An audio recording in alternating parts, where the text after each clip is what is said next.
CITU Kollam ജില്ലാ committee office വളപ്പിൽ നിർമ്മിച്ച അഴീക്കോടൻ കോർണർ CITU സംസ്ഥാന പ്രസിഡന്റ് TP രാമകൃഷ്ണൻ MLA ഉദ്ഘാടനം ചെയ്തു. സെമിനാർ പരമ്പര മന്ത്രി KN ബാലഗോപാലും ഉദ്ഘാടനം ചെയ്തു.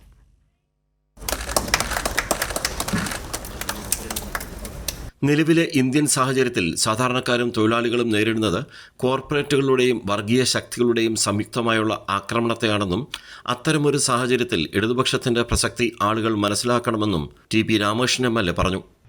ഇത് നാം അറിയാതെ നമ്മുടെ വരിഞ്ഞു മുറുക്കുന്ന ചില ശക്തികൾ രംഗത്ത് വരികയാണ്.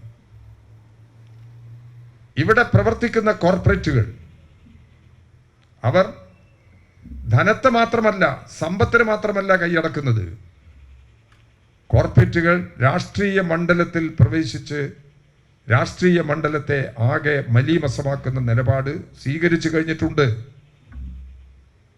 കോർപ്പറേറ്റുകളും വർഗീയതയും ചേർന്നുകൊണ്ടുള്ള ഒരു പ്രത്യേക ആക്രമണ രീതിയെ ഇന്ത്യൻ തൊഴിലാളി വർഗം നേരിടുകയാണ്.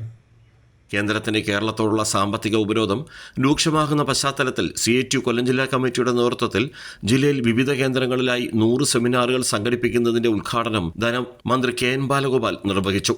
62ാമത് കേരള സംസ്ഥാന സ്കൂൾ കലോത്സവത്തിൽ മത്സരാർത്ഥികൾക്കും മറ്റുള്ളവർക്കുമായി സൗജന്യ ഓട്ടോ സർവീസ് നടത്തിയ CITU തൊഴിലാളികളെ CITU അഖിലേന്ത്യാ വൈസ് പ്രസിഡന്റ് J മേഴ്സിക്കുട്ടിയമ്മ ആദരിച്ചു. KSF chairman K Varadarajan, CITU Kollam ജില്ലാ സെക്രട്ടറി S ജയമോഹൻ, സംസ്ഥാന vice president advocate P Saji, ജില്ലാ പ്രസിഡന്റ് B തുളസീധരക്കുറുപ്പ് തുടങ്ങിയവർ പങ്കെടുത്തു.